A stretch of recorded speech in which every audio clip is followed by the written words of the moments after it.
folks. Ooh. Fellas. What is up? Welcome back. Yeah, another one. What we got?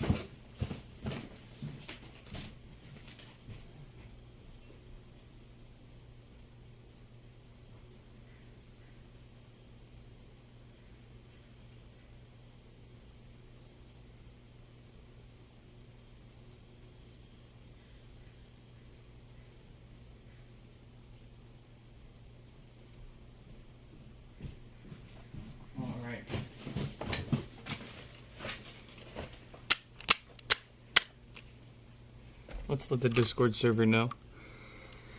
Let's let my Yushi know.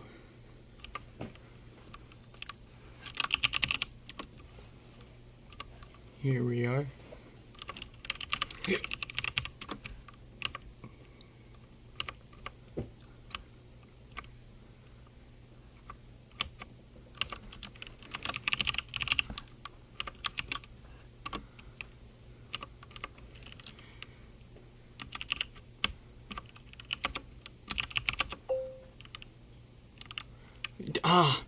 You beat me to the page, Mayushi.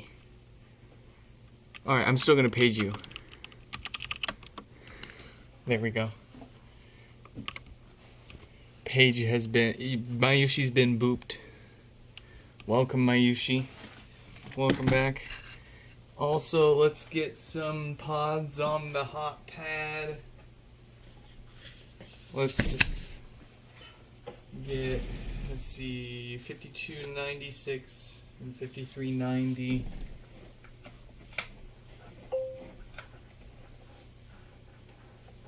They got the boop. Very good, very nice. Alright. Let's jump into this. I kind of wasted a little bit of time today. I don't usually say wasted time, but like I genuinely feel like I wasted time today. Spent like an hour or two trying to get my computer to talk to my car, and it just intermittently wouldn't, so I decided to try directly wiring the console to the ECU, and it was still not working, and I just said, screw it, I'm gonna go to the box store. That's what I tell the kid when we're going to the UPS store to get the HomePods that got sent in.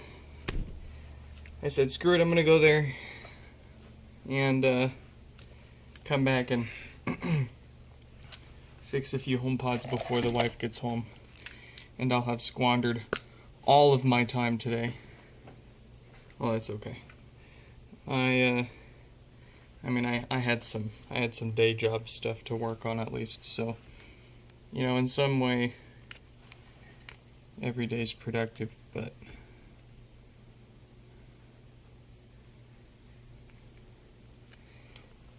Man. Alright.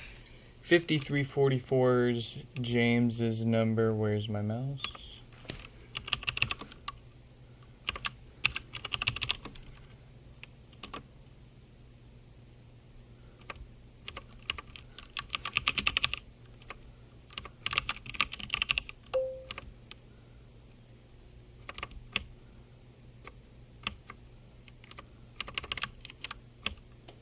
Alright, let's see.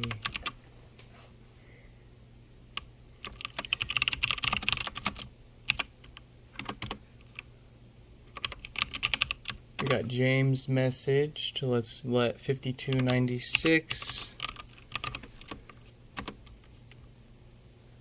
Let's let them know they're coming up soon.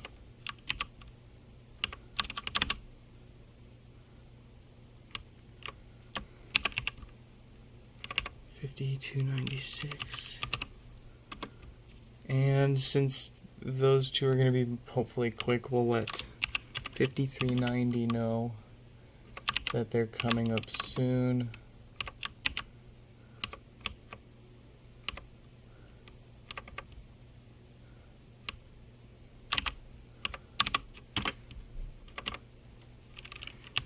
$53.90.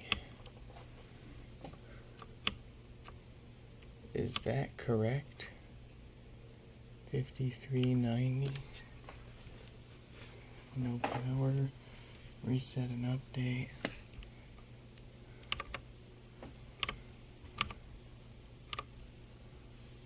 Yeah, that looks like the right one.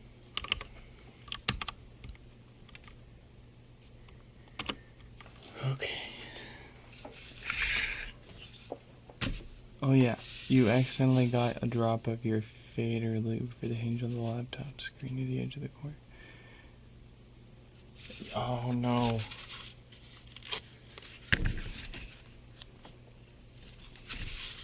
Not fun. Not sure how you'd, or if you could clean that out.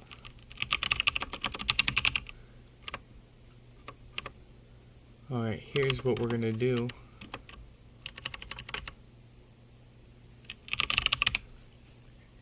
Since bricked pods are usually a 2-round job, try to restore the software. If it does restore, then crack it open for maintenance. If it doesn't restore, then crack it open for maintenance plus whatever it's complaining about. It sucks that both hardware and software issues tend to show the same blinking volume buttons there. Oh, my laptop. How can I see without my laptop?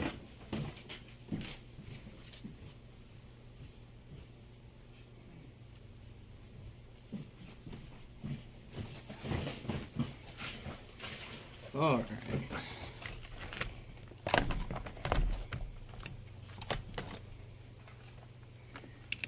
Oh, AppleCare. Good deal.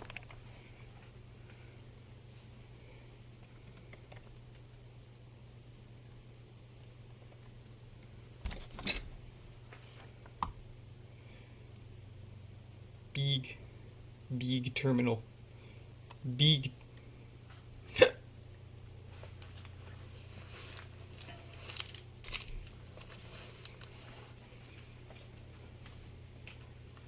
Okay. Oh, yeah, you know what would help? He needs power.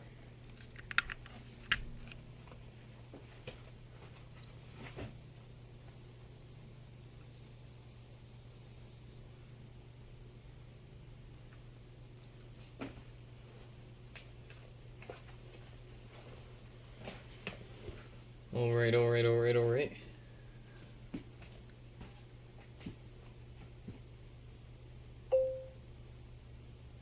You tried the Vision Pro demo today. Was it running the 27 beta or was it the 26 release? I've seen video of the floating Siri orb in the new Vision OS beta. Is very mesmerizing. Please make sure that USB Mux-D is running. Are you kidding me? I am sure that USB Mux-D is running. Get malarkey.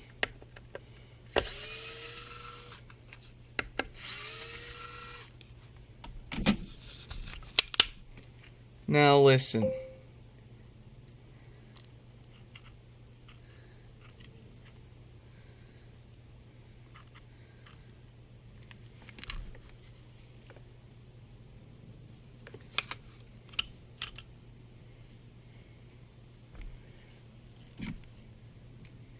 You prefer your Quest Pro to 26?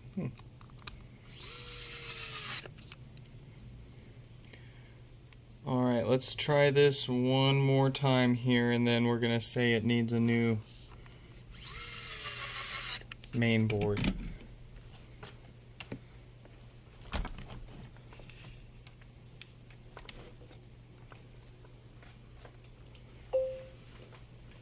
Ugh.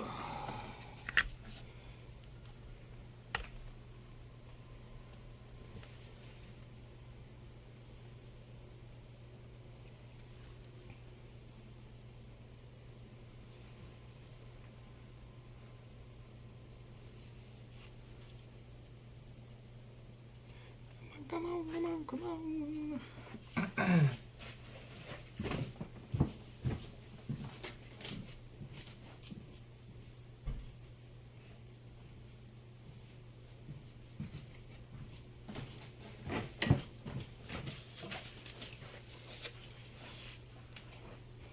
Not same error. Alright.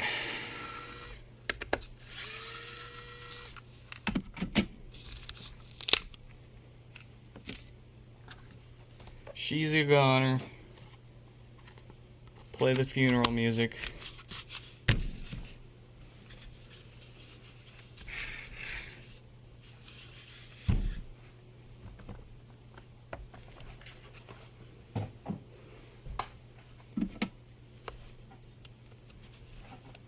Guess we can take them off of the next list, since we'll go ahead and get it all in one sitting here.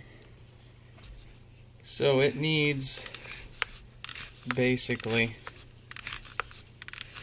it desires a replacement logic board. That's why we got that other pod over there now.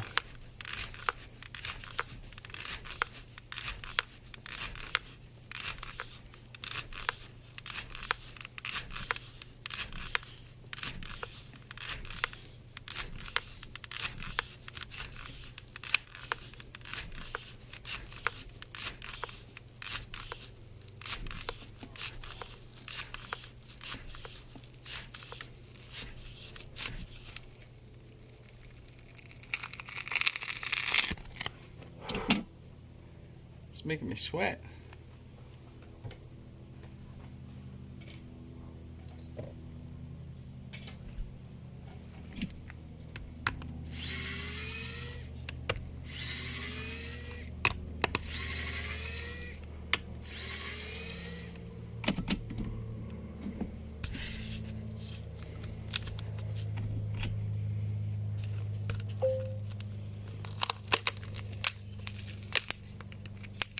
Hey, enjoy the movie and let me know how you liked it.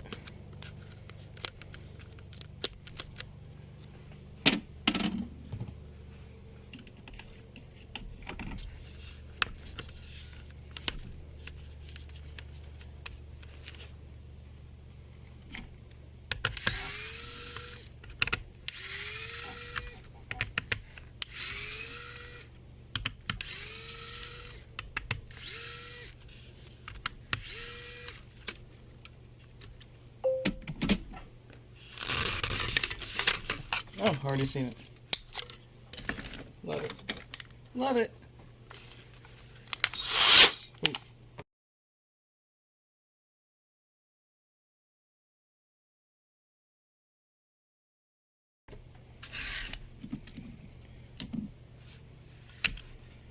Alright, so we're gonna take James's HomePod apart all the way. We're gonna do a little bit of quick work on the amplifier and then seal it up with a new subwoofer gasket, cap it off with a replacement main board up top so that it boots up again for him.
screwdriver.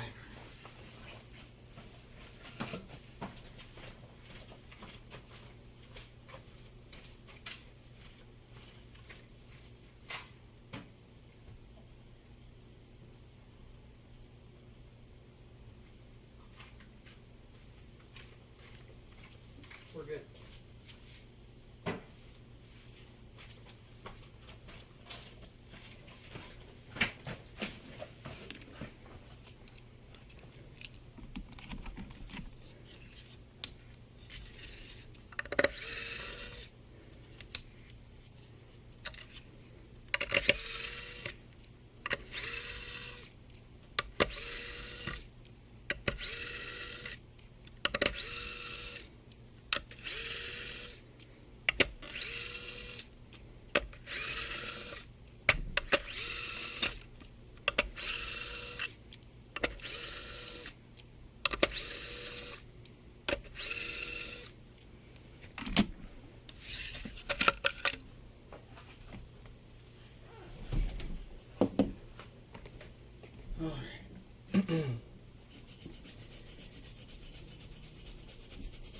Filters are obligatory. We don't want death farts and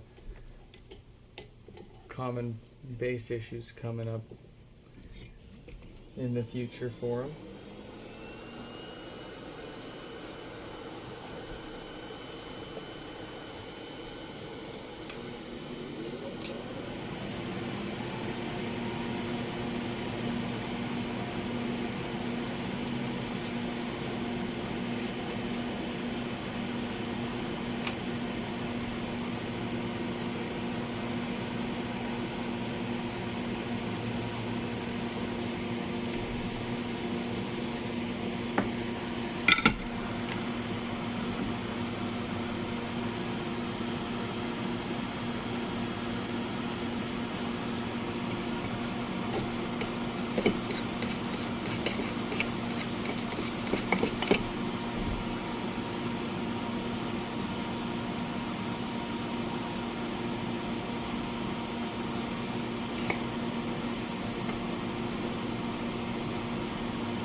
And we need not worry about the diode that normally causes no power, since only a certain batch of diodes cause it, and this one doesn't have it.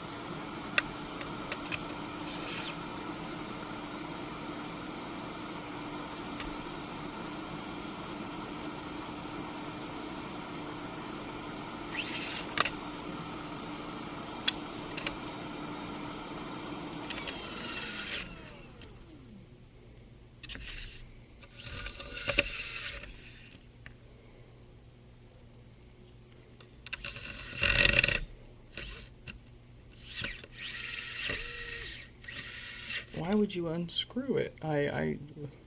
That's one minor annoyance with this, is like every once in a while you'll go to tighten a screw, and as soon as it tightens it, it'll immediately loosen it out.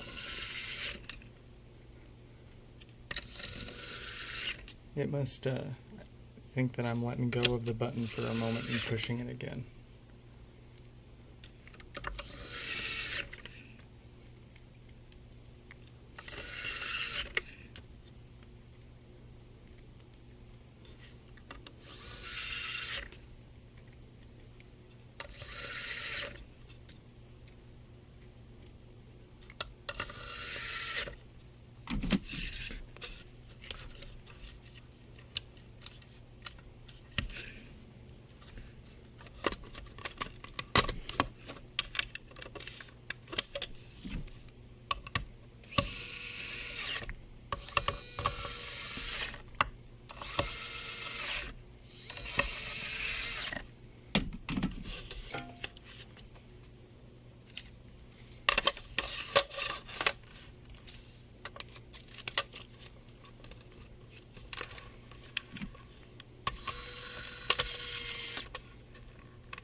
Braylon, what is up? Welcome back.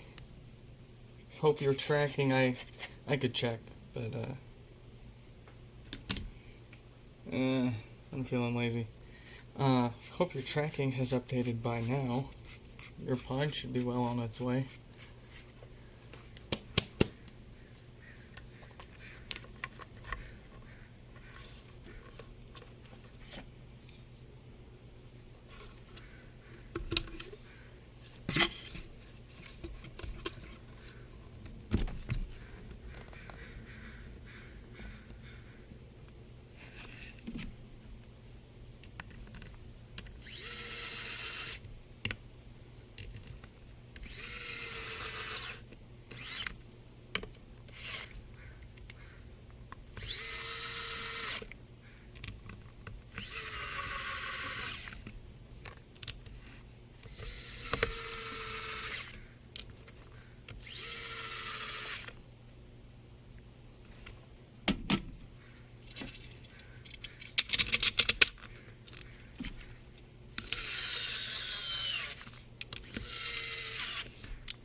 Oh.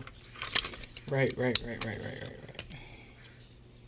Can't stick that back in there.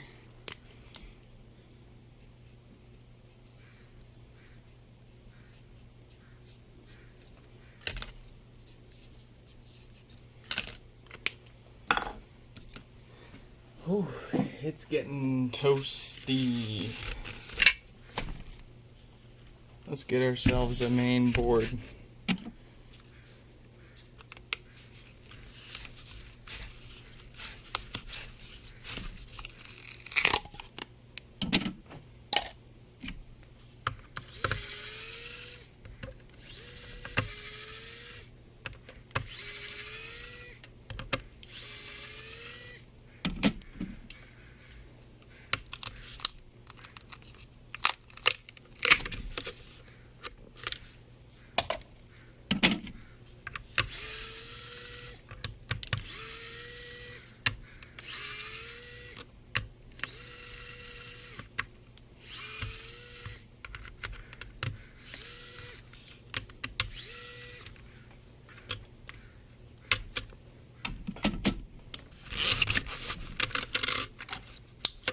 the precious resource.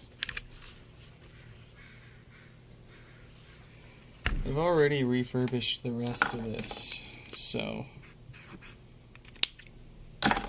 I come across a main board I can stick in it.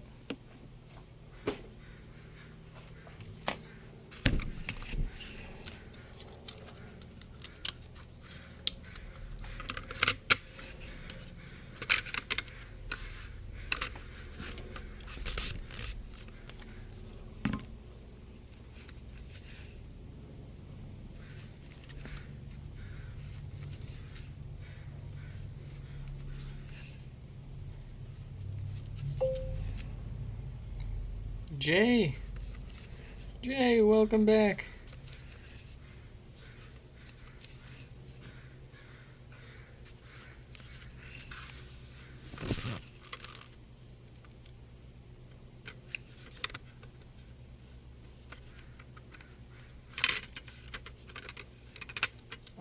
I have some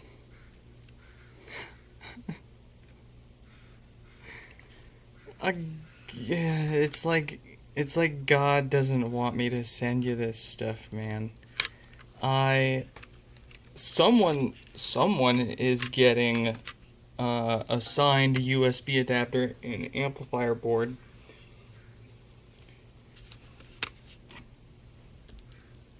And I don't know who it is, and I don't know how.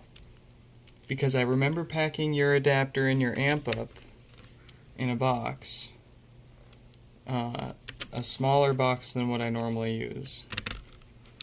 Because it's got to be small and light and travel overseas. Anyways, I got back later after I dropped it off with a whole bunch of other HomePods. And I sat down and I was like, hold on, I never sent Jay a new tracking number, because the last one I sent you was expired. And so I was like, okay, what label did I put on the box then? And I can't figure it out because I don't have it now. And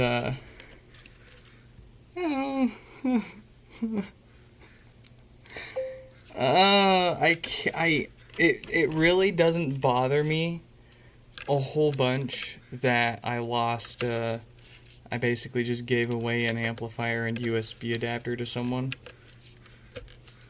It just hurts a lot more that it was yours in particular. It could have literally happened to anything else, and it wouldn't have sucked to me as much as that. But anyways, I do have another adapter here already made. We'll go ahead and give it a quick scribble here, and this one's going to be the one that we'll send out to you. We've already tested it on a pod yesterday and know that it works quite well and it's built pretty solid, I'll do say myself.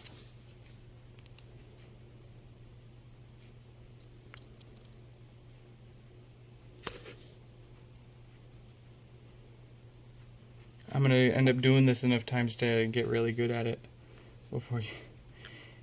It's like Stefan's giveaway HomePod.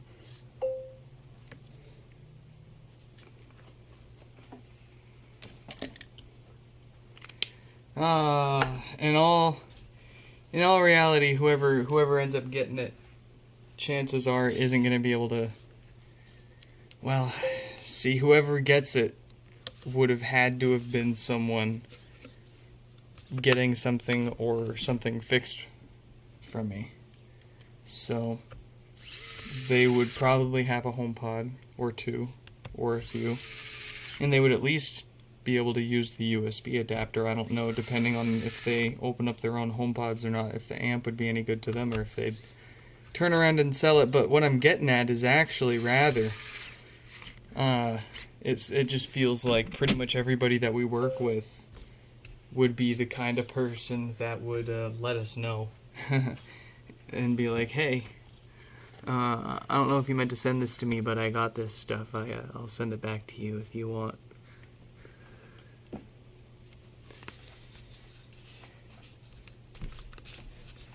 but we'll see. So this is a black that turns clear with heat. So it's still a cool, fancy color changer.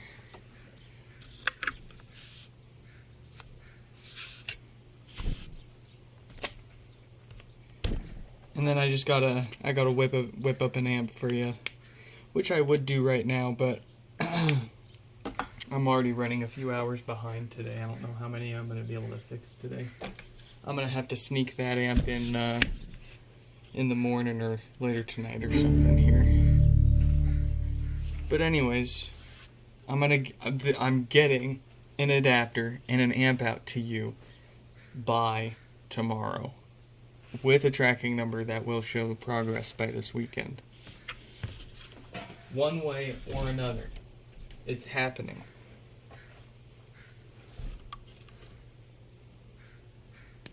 All right. 5296.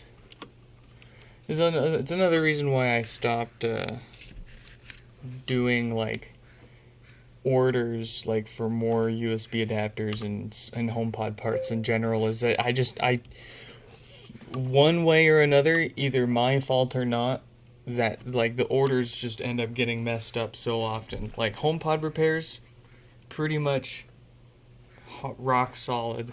Like we get occasional shipping damage is the worst thing that we end up dealing with there. But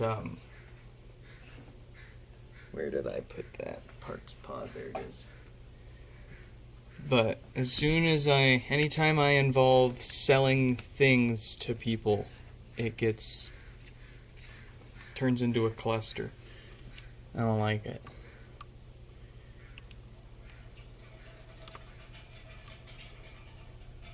Interesting sounds from the street.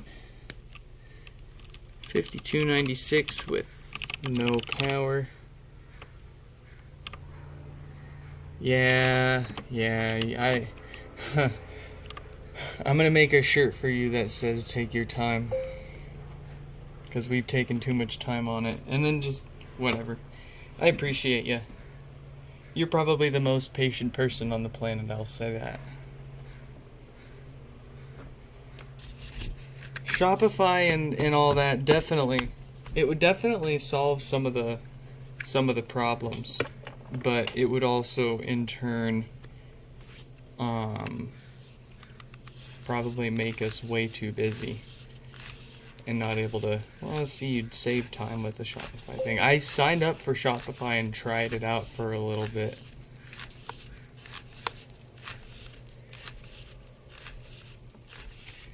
It's probably going to be what we have to use if we feel like dealing with it again in the future. Because another thing I hate dealing with is, like, I'll sell an amplifier that I have on recorded video, refurbishing, testing, packing, and then the fellow will reach out and they'll be like, "Oh, my HomePod still doesn't work after I got your amp. Your amp is broken." And it's like, all I can guarantee is that the amp works. I can't guarantee that you're not gonna break the amp getting it into the HomePod. You get people physically damaging the amp boards trying to put them back in. And then you're in that kind of a pickle.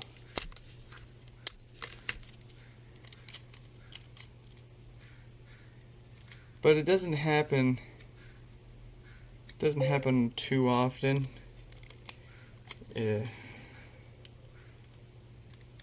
But still, often enough to leave a taste in your mouth and consider doing it or not. 5296 here with us. Yes, lovely, excellent. Welcome. Something like Amazon, you give them part of your stock.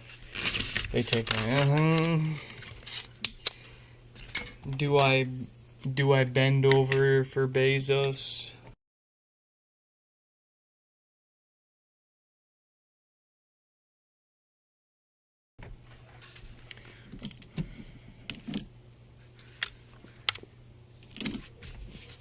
See, like, oh,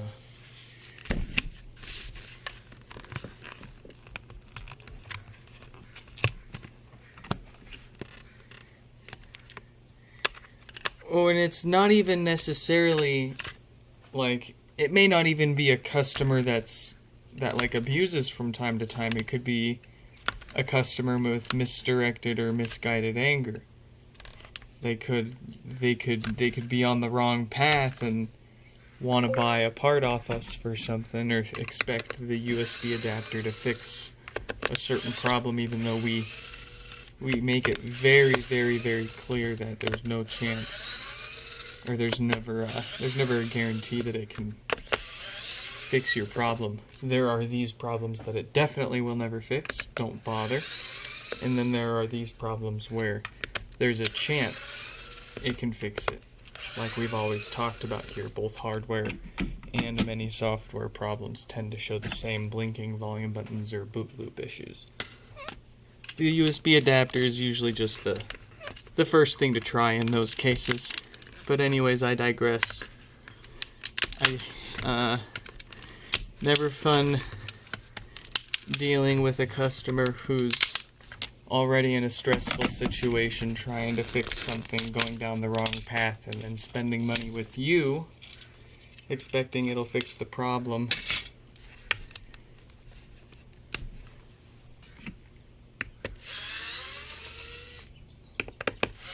Parts cannon mentality.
That's one way to turn around. Oh, they did it. A 3-point U-turn. Congratulations, good job. Didn't look like you were going to make it.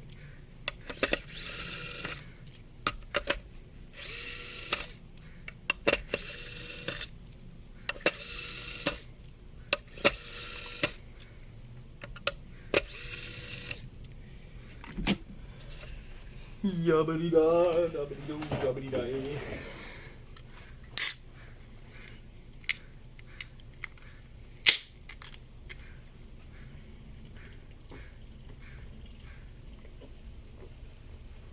If I were a rich man,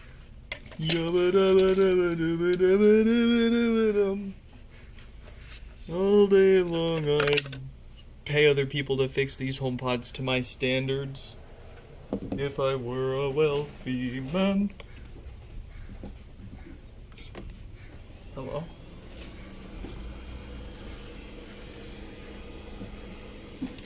Dust.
Whoa! Y'all saw that, right?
It is a lot of screws. It's something like, I think, if I remember correctly, 72 screws in total. We only need to take out like 50 of those, something like that.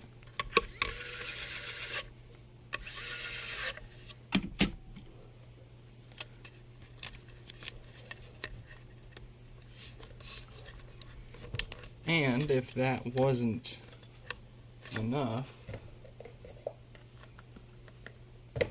we stick a little glue on it too, just to make sure things don't rattle. As Apple intended.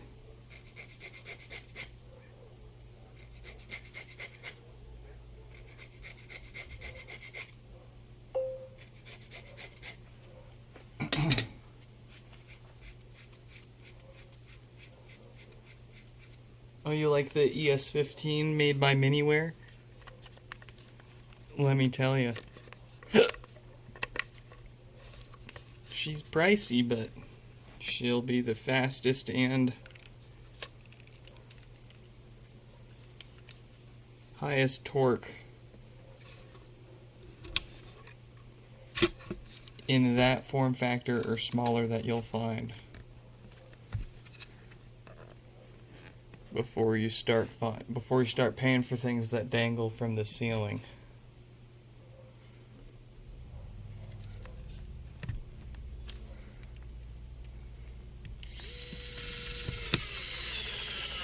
It would appear that there is a lag developing on my top camera.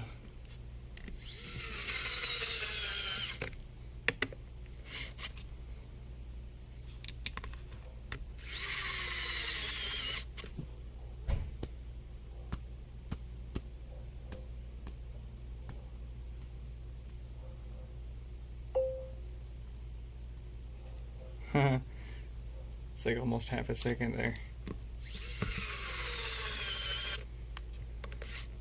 Oh, the battery on this guy's starting to show its weakness.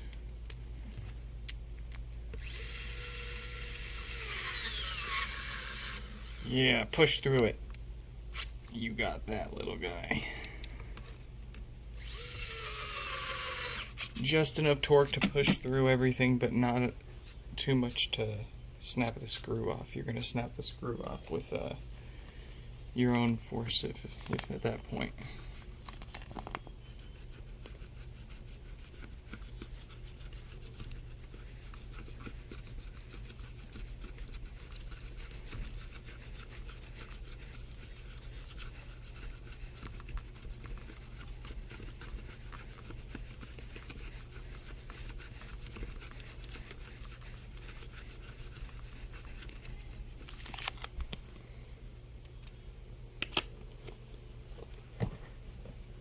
Oh, my glue.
Yeah, she costs a little.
Hey, thanks for stopping by, Jay. Sleep well.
Power.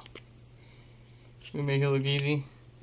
Yeah, we've been through a few thousand of them.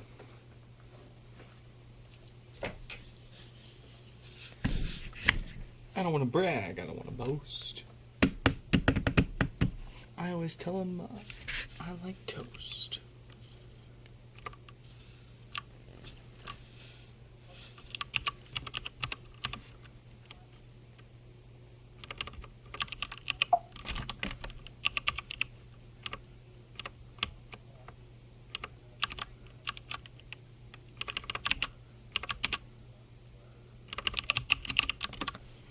Yeah, toast.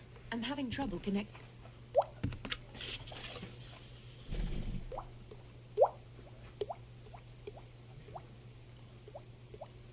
Oh, it's gone.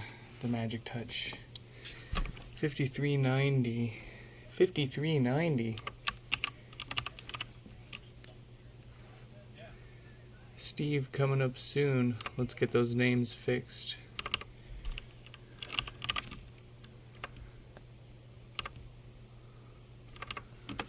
Follow up with you folks after the stream today with the bill and all that jazz.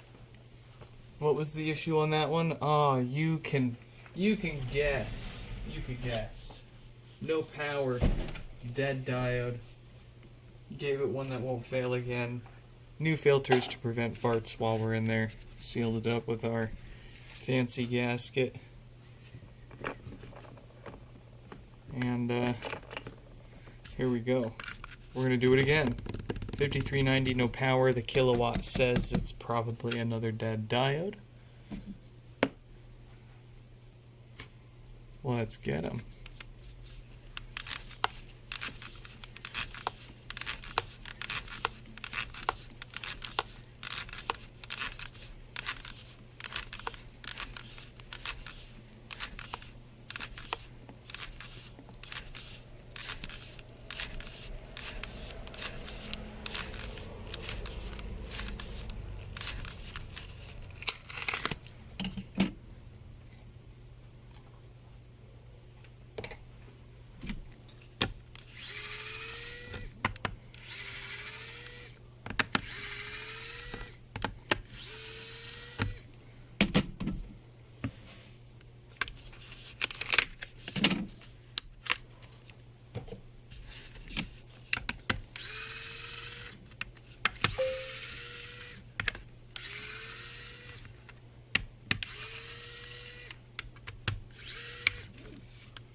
Yeah, I feel that.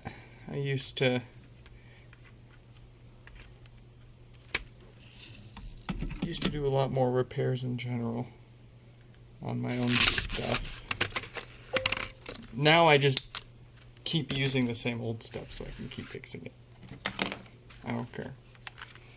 Who am I kidding? I got my iPhone, and actually I think that's the newest only thing. The only new thing I get is the phone. Everything else is like at least a few years old and beat to crap and back.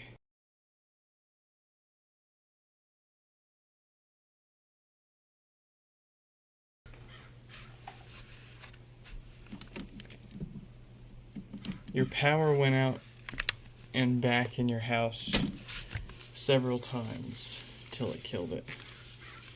Ah. No worries. No worries, no worries. Happens to most people's pods. It's just that whenever it's turning on or updating or pulling more power than usual for whatever specific task, that's when it puts those low quality diodes under stress. And the spec, Apple spec'd a perfectly fine diode from generally a good manufacturer. But for whatever reason, there were a few weeks worth of diodes that fail under normal conditions and cause this power problem. So therein, by just simply, replacing the dead diode with a brand new one of the exact same spec, it's not going to happen again. That particular diode's not going to fail again, I'll say. But what happens these days to be cheaper is to get the higher rated version of the same part. That's also gone through higher QA standards, more testing. I guess they just still have more of them.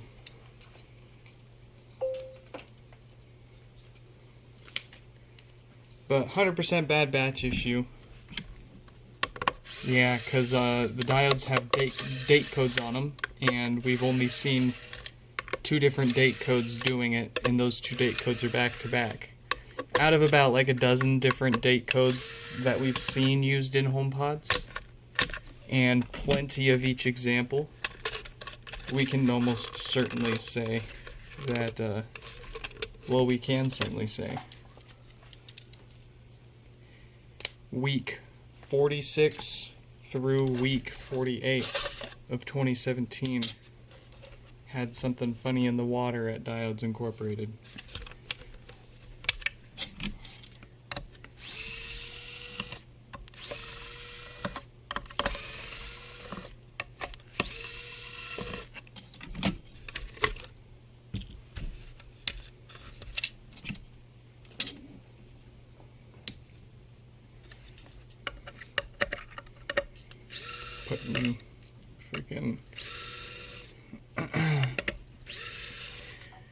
Putting what would otherwise be a perfectly fine diode in there. You can't exactly fault Apple for that one, although you can still fault them for not taking responsibility for it. It's a pretty, if we're able to identify it and everyone else around the world's able to confirm it,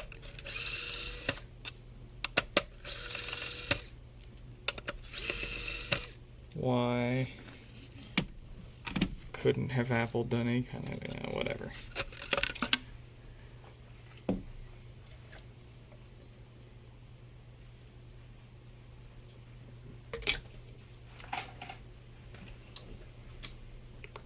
Alright, let's do it. Get the dust away from there.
Hey, thanks for stopping by, Bizarro.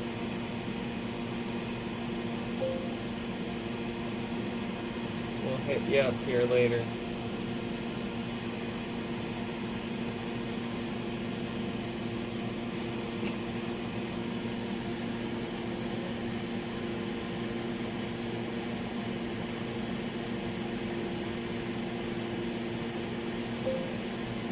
Ooh. You get back here.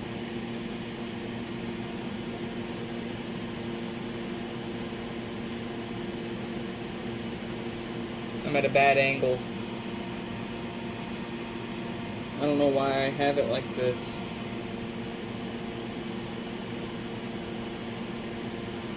There we go.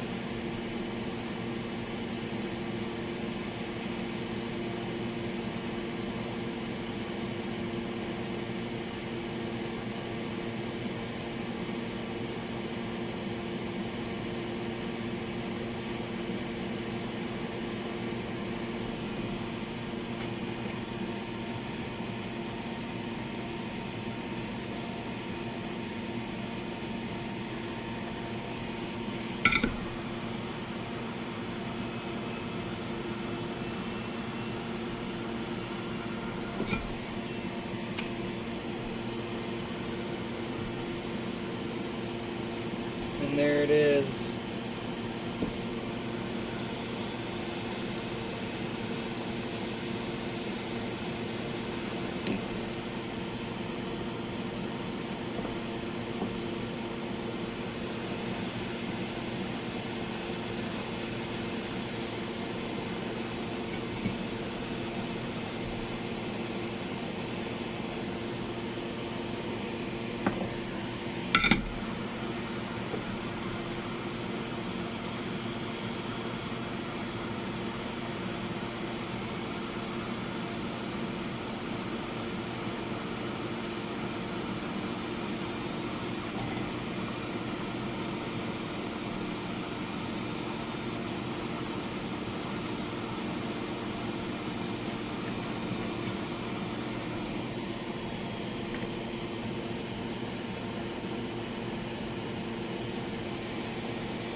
More like, you know, he's gonna have to do this another 100 times before the week's over, because he's not even testing it yet.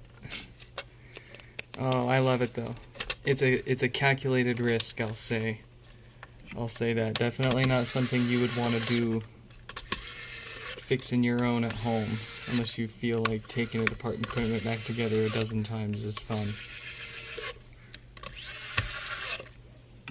It saves a lot more time for us to assume that it works, put it together and test it, than to put it halfway together, wait for it to turn on and boot up and talk back to us, and then put it together the rest of the way.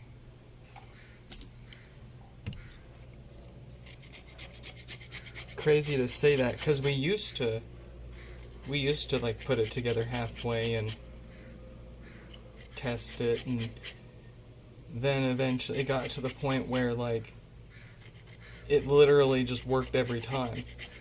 Like we got to the point where we identified the same components, like the top 2 to 5 things that go wrong all the time in HomePods are all caused by the same 2 different components failing. You either get no power or all sorts of bass issues, which loud popping, death farts, no bass, all caused by that diode and those filters, exclusive from each other, but nonetheless, the problems that those 2 different components cause are so common that it's honestly faster and more reliable for us to just replace the same parts in every single HomePod, put it together, and then see if it needs anything else from there. You know, the 1 out of every 100 that it doesn't work out on, then we spend the extra time on it. And I mean, you've seen how long it takes for us to put one of them together and take it apart. So if we have to take it back apart again, it's pretty trivial for us. That's just another few minutes.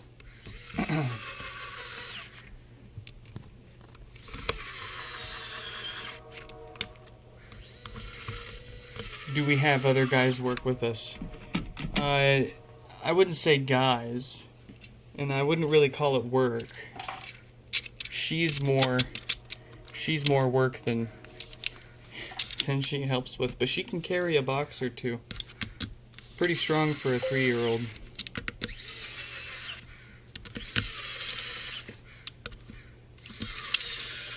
And then every once in a while, the wife might help out with repair requests, or I'm gonna try to get her to pack up some HomePods, although I got over this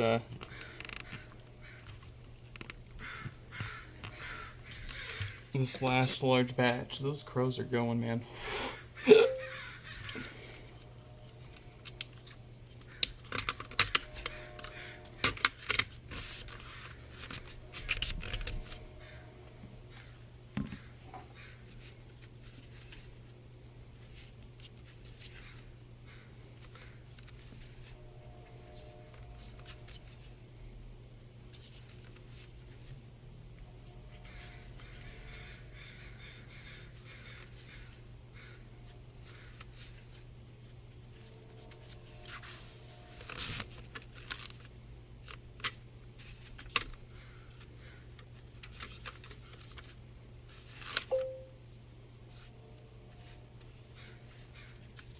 Leo Thompson, welcome.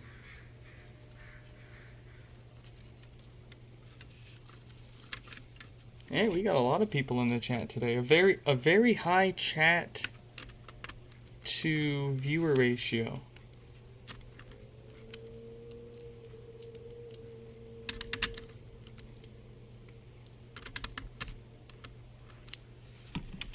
A lot of pretty new names in there. Welcome you all.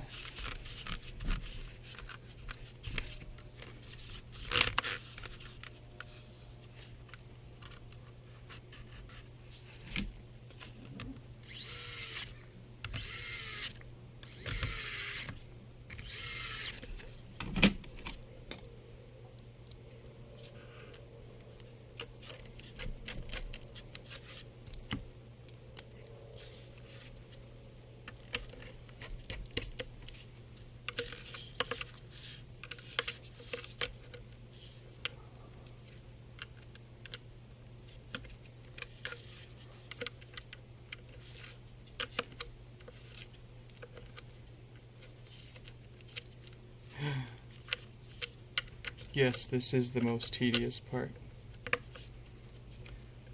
You get the drawstring almost all the way wrapped around those poles, and then it slips out, and then you go to grab it and try to wrap it back around, and you end up unwrapping it each time you try to wrap it back around just a little more, and you're just like, oh, oh, oh, oh, ah.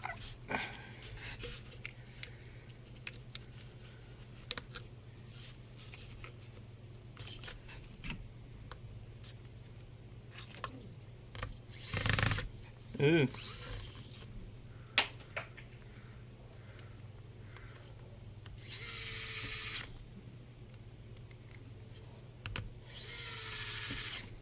It's almost time for a new drill bit. It's lost its bite. It's supposed to have 8 bites. But now it's just a little bit. Oh, come on, that was pretty good.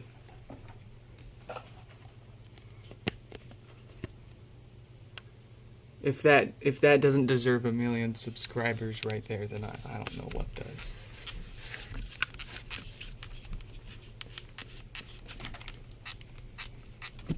Let me see you tell dad jokes while fixing a HomePod. Eh?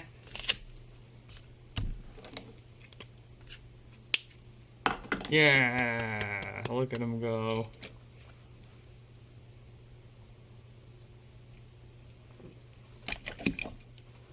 Who's next? Steve. We'll put Steve, here you go, Steve. You hang out there.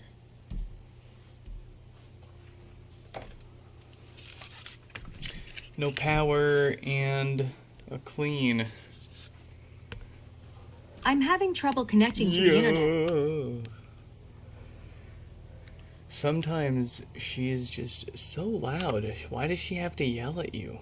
Like, and we've never even talked to each other before. It's like this. The first impression is so important, and the first thing you got to yell at me about my Wi-Fi, man.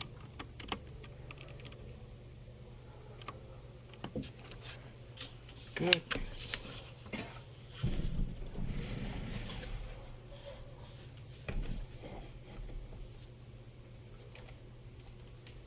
Okay. Shall we let David know they're coming up soon?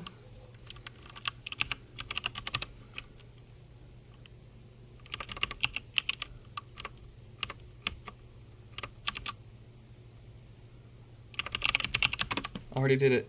You have no say. I told him. Alright, Steve, no power.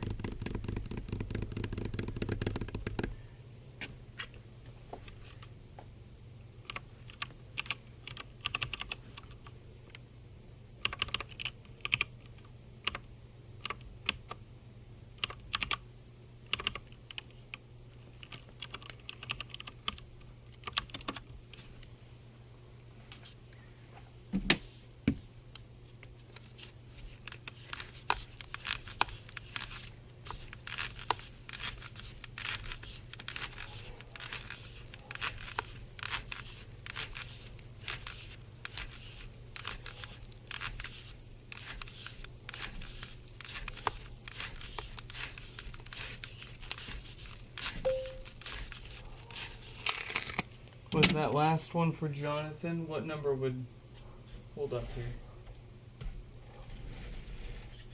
5390? Yes, it was.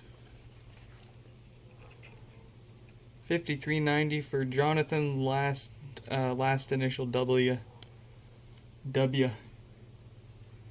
Out in, well, you can say the state if you want. Picked up my car from there. Drove it all the way back to Seattle.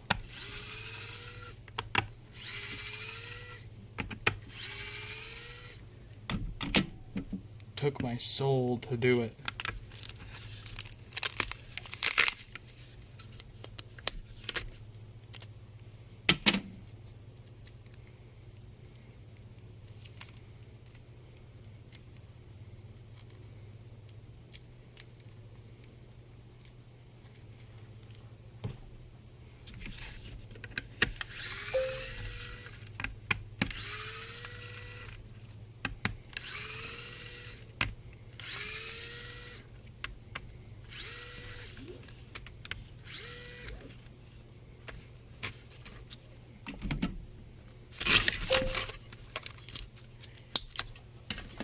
Yeah. It was nice. I actually had, I had family out there too.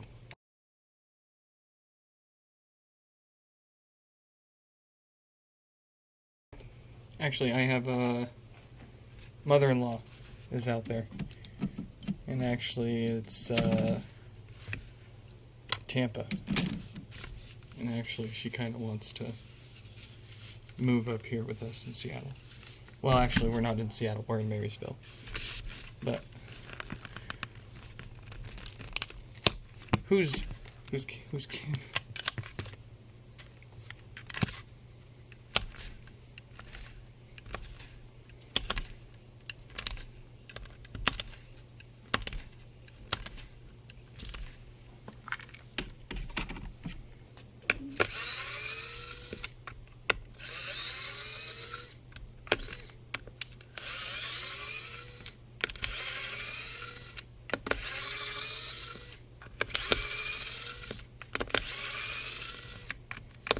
man, after driving from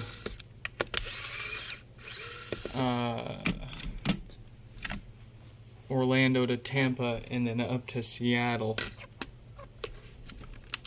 I felt like I was home as soon as I got into Idaho, man. I was done.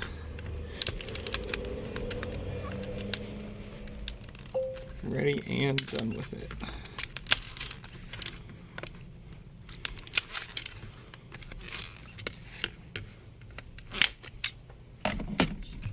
You were born in Seattle? No way. Very cool.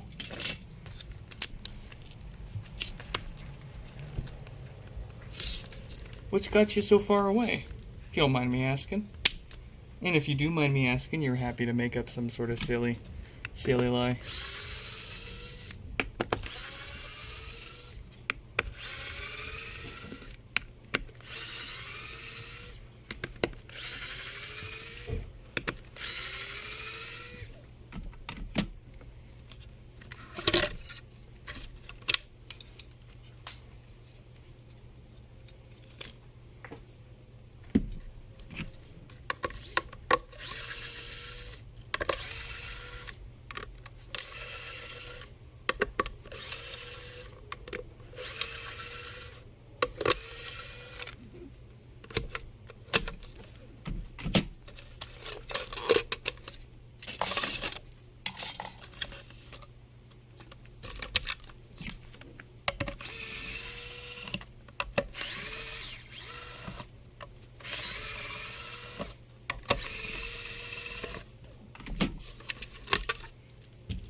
Texas than Georgia?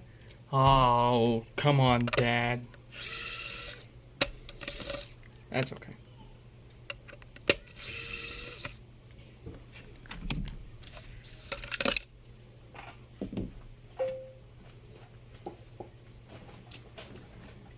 You're getting 4,002. Oh, let me join my Discord server.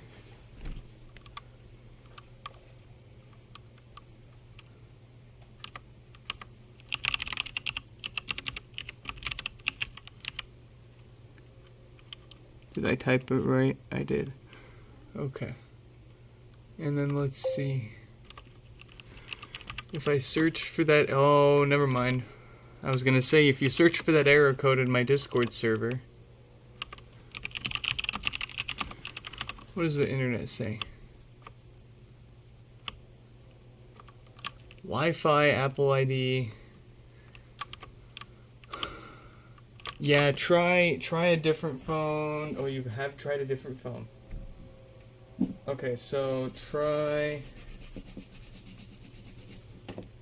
Is the other phone a different Apple ID?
Yeah, you'll, at the very least, okay, so the other phone that you're trying, I'm guessing is probably someone else that's in the same home, added to the same home. Have them create a new home in the Home app. You can switch between multiple homes and set it up in that, so that way they can set it up as an admin in their own test home and see if that works. I'm trying to remember what 4002 when I've seen that.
Steve, glad you could make it. Pleasure's ours. Pleasure's all mine.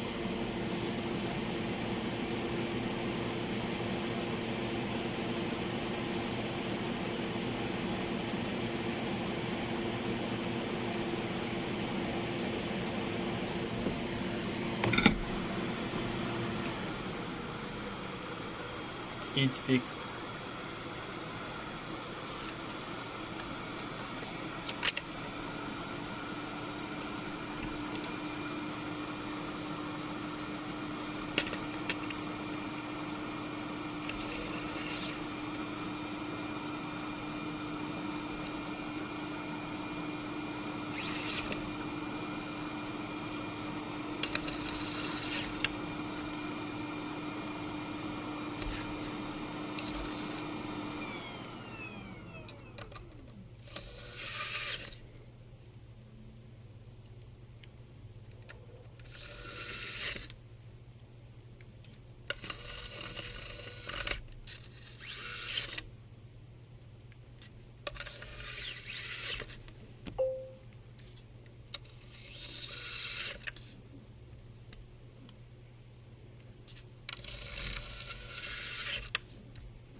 Dang, I don't even have any mention of error code 4002 in my emails.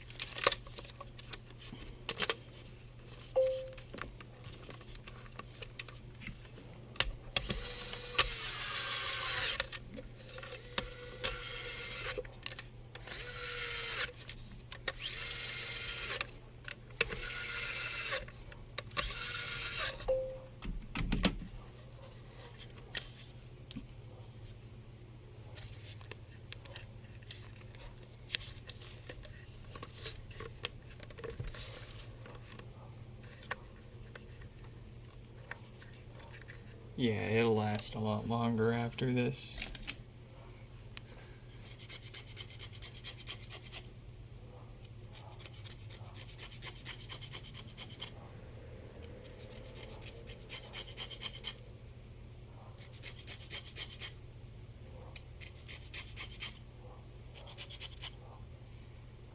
And depending on who you ask, the first gen's better than the second gen. Better in terms of how it sounds.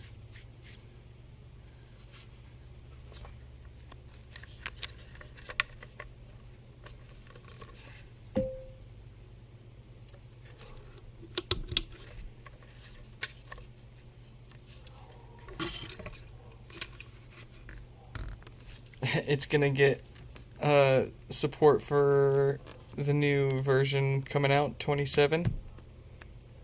Crazy stuff. The A8 CPU, the A8 system on a chip, lives on.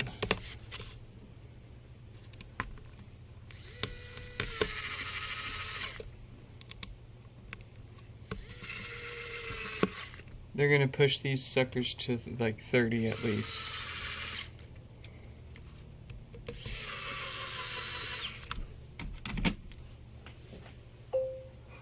The HomePod's gonna be in a freaking wheelchair by the time they're done with it.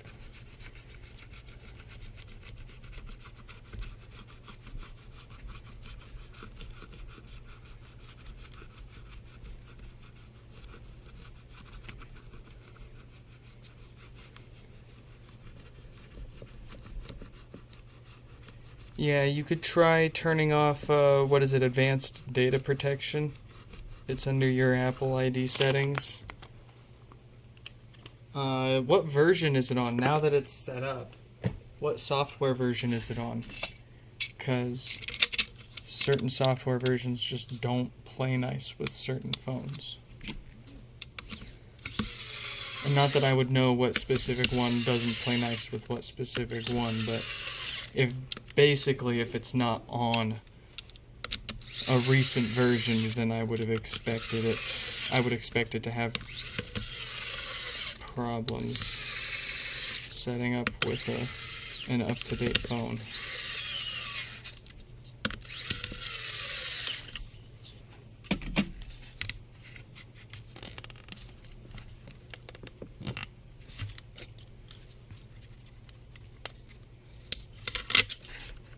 But you want to get it colored. See, I do like me some colors.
Alright.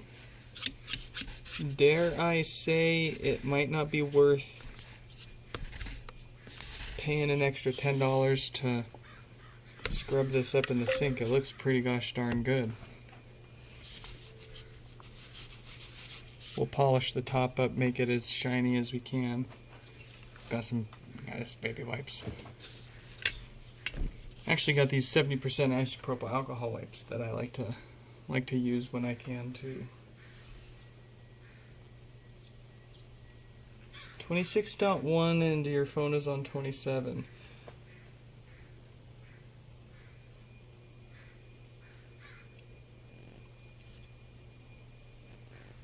So it does seem like it was the Apple account, huh?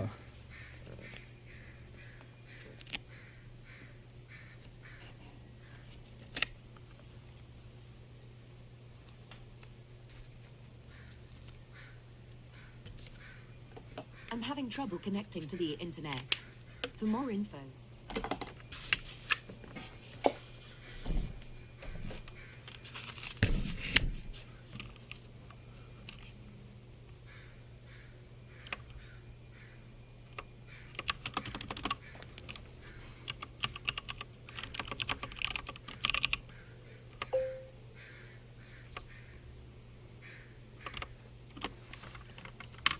Do I smell?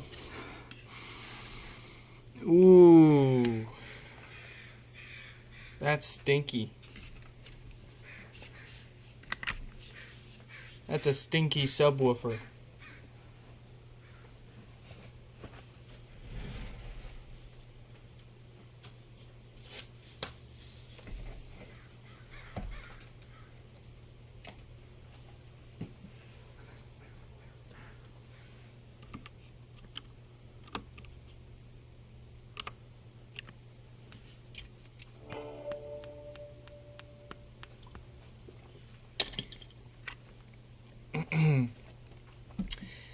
Between the smell from the subwoofer and the lack of bass with that little pop, pop, pop that was going on there, that tells me it's I'm just gonna get this put this over here.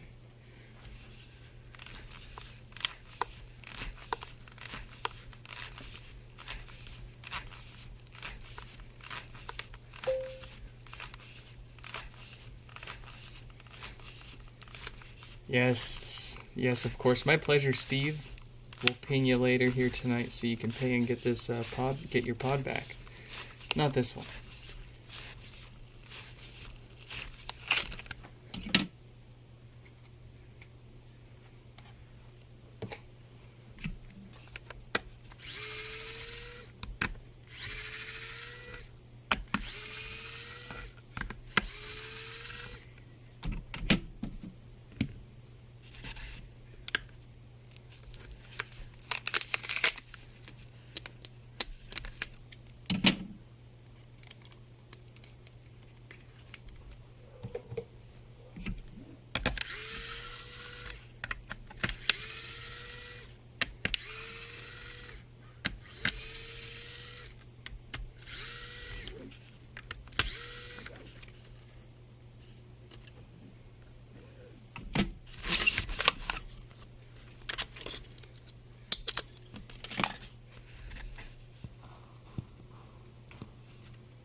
Ooh,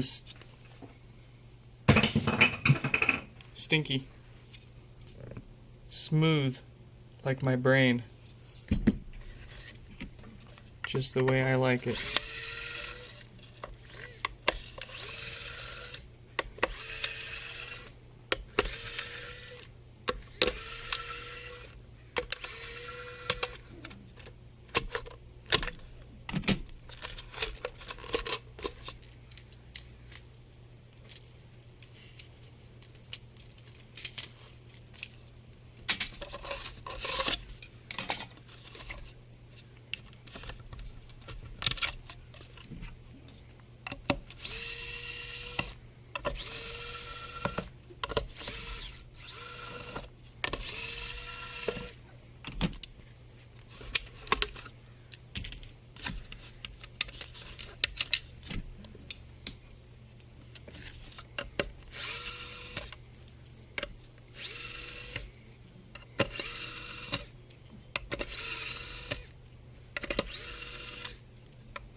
Is that fixable?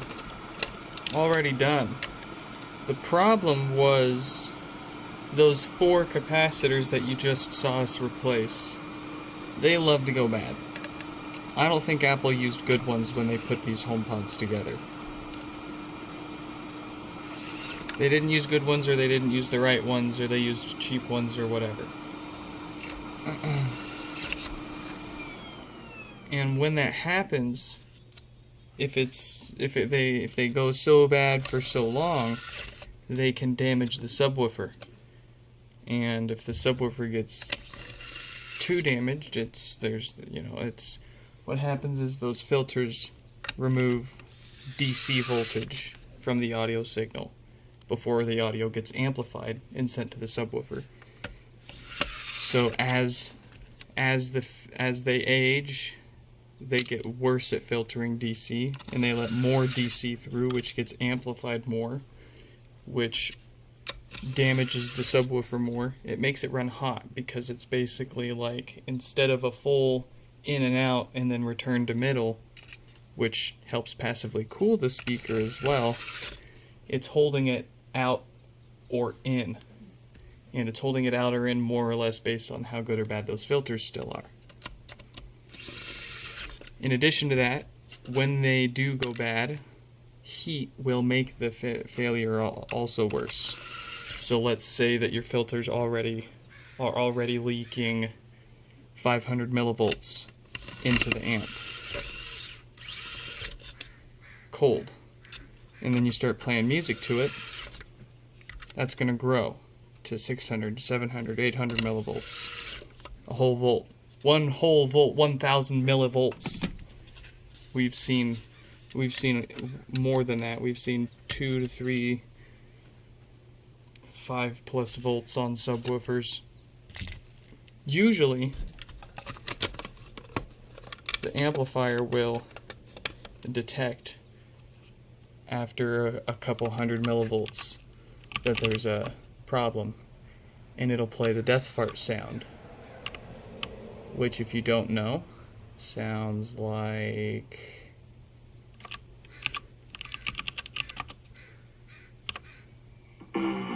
that.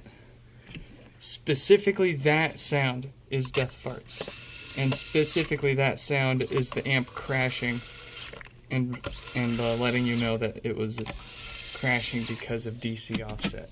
It's a programmed behavior in the amplifier chip itself.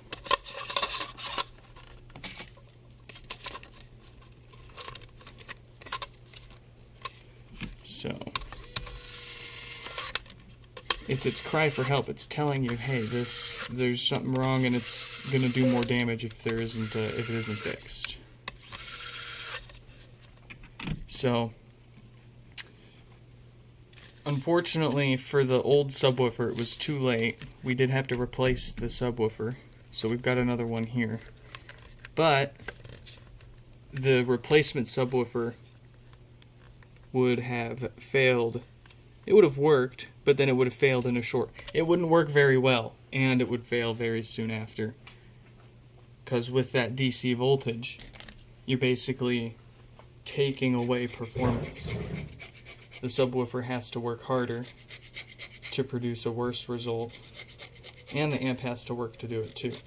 Because all the amp is doing is amplifying what it's given. It doesn't know the difference between AC audio and DC voltage. It's an amp. Garbage in, garbage out.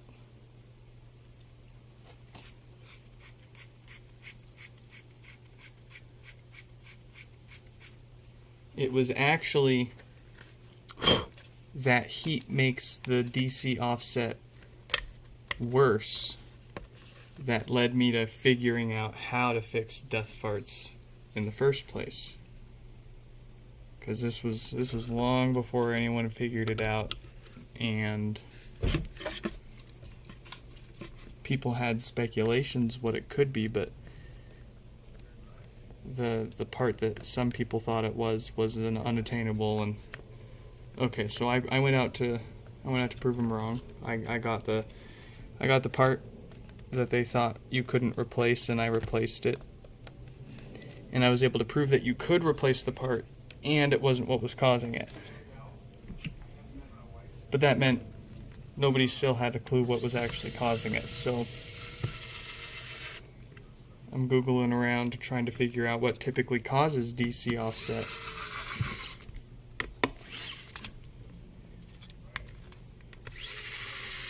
And this is after spending probably days, maybe weeks of time just getting to the point where you're not even measuring different components between boards. You're just literally swapping as much as you can between boards, trying to find a difference, trying to make a difference, not getting anywhere. So I'm Googling around. I'm like, okay, HomePods use a Class D audio amplifier. So you Google what causes DC offset in audio amplifiers, Class D audio amplifiers. And in almost every case, DC offset is actually a normal, it's an expected problem, an expected byproduct of a Class D amp. And you're supposed to filter it with capacitors. Okay, so then you got to figure out which capacitors on the board was Apple using for DC filtering for the audio signal. What led me to it was a blog post about DC offset, and they specifically said that heat will make the offset grow if those filters are going bad. So I said, okay, what if I take the smallest nozzle on my heat gun and I start going around the board and heating up different parts of the board until I see the DC offset spike. And that's what pointed me right to those four capacitors. And how do you measure DC offset? How do you measure this DC voltage that's getting to the subwoofer and damaging it? Very simply, you can just get your multimeter, get the positive and negative, and connect it in line with the plug for the subwoofer going into the amp. And you simply just see how much DC voltage the amplifier is putting out on the subwoofer connector. And it's pretty easy because it's a pretty general standard that 30 up to you could tolerate up to 30 to 50 millivolts of DC offset before it can start to affect things, and a few hundred millivolts before it can start damaging speakers.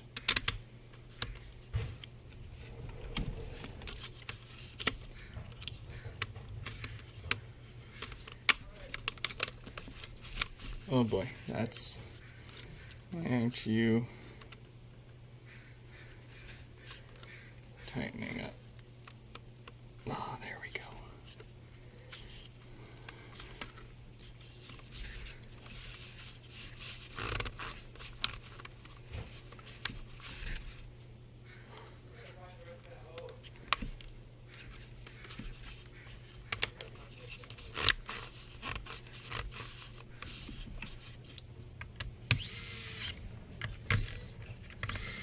And it doesn't matter if it's positive 50 millivolts or negative 50 millivolts. That's why it's called a DC offset. Either way, the further away, you want to be ideally 0 millivolts, but it's near impossible to get a perfect 0 millivolt output out of any Class D audio amplifier. But like I said, under 10 millivolts is generally what we see with brand new filters once we refresh these HomePods. And less than 30 to 50 is acceptable as far as the majority of the audio community is concerned for Class D amps.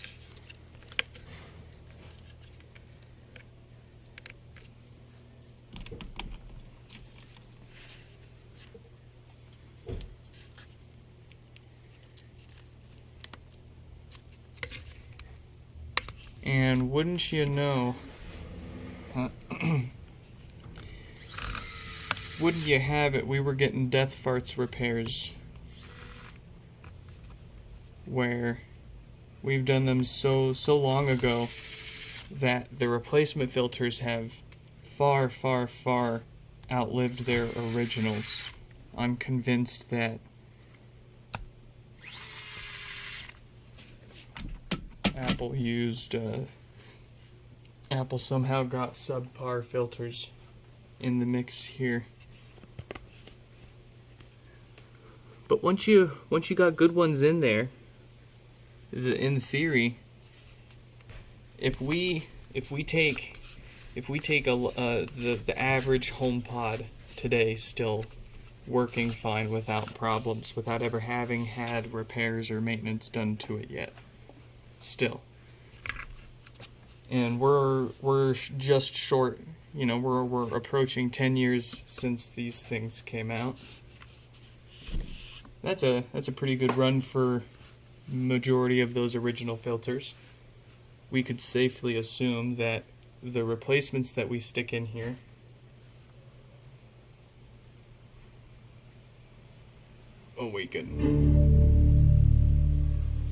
that the replacements we stick in here are going to at least last as long as that, if not double, easily. Wifey's home. Wife alert. Let me help her get in here real quick and beg for time to fix at least one of David's HomePods here, and then we're going to wrap this up and get on out of here.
Oh boy, we're gonna go, folks.